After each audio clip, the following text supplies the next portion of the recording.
Bakıda Kənd Təsərrüfatı Nazirliyinin Aqrar İnnovasiya Mərkəzinin təşkilatçılığı ilə Aqrar Biznes Festivallarına yekununa həsr olunmuş tədbir keçirilib. Tədbirdə Kənd Təsərrüfatı Nazirliyinin, Elm və Təhsil Nazirliyinin, Əmək və Əhalinin Sosial Müdafiəsi Nazirliyinin, Gənclər və İdman Nazirliyinin, Azərbaycan Qida Təhlükəsizliyi Agentliyinin, Azərbaycan Dövlət Su Ehtiyatları Agentliyinin, Azərbaycan Respublikasının Kiçik və Orta Biznesin İnkişafı Agentliyinin, Azərbaycan Respublikasının Prezidenti yanında vətəndaşlara xidmət və sosial innovasiyalar üzrə Dövlət Agentliyinin, Azərbaycan Biznesin İnkişafı Fondunun, Azərbaycan Respublikası Sahibkarlar Təşkilatları Milli Konfederasiyasının, Dövlət Məşğulluq Agentliyinin, Peşə Təhsili Dövlət Agentliyinin və digər müvafiq qurumların rəhbər şəxsləri, millət vəkilləri, sahibkarlar və fermerlər iştirak ediblər. Bugünkü tədbirimiz bölgələrdə təşkil olunan bir sıra silsilə tədbirlərinin yekun tədbiri kimi qiymətləndirilir və qeyd etmək istəyirəm ki, il ərzində biz 28 rayonda 32 tədbir keçirmişik.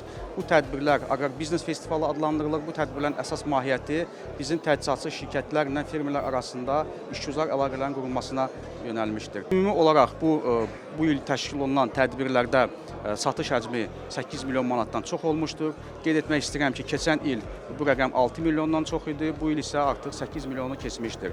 Gələn ildən baş tutacaq Caspian Agro sərgisi artıq Caspian Agro Week formatında, yəni kənd təsərrüfatı sərgisi həftəsi formatında keçiriləcəkdir və əlavə olaraq həmin sərgidə bilirsiniz ki, bu ildən başlayaraq həmin sərgi artıq 4 gün davam edir və gələn ildən artıq kənd təsərrüfatı həftəsi çərçivəsində keçirilən bu sərgidə Nazirlik və Nazirin tabeli qurumlarının ümumi il ərzində keçirdiyi konferans və forumların hamısı məhz kənd təsərrüfatı həftəsi çərçivəsində keçiriləcəkdir. Aqrar biznes festivallarına həsr olunmuş yekun tədbir aqrar sahədə dövlət qurumları arasında əməkdaşlıq imkanları mövzusunda panel müzakirələrlə davam etdirilib. Xeyrənsə Piriyeva, Mübariz Qədirli, RTV.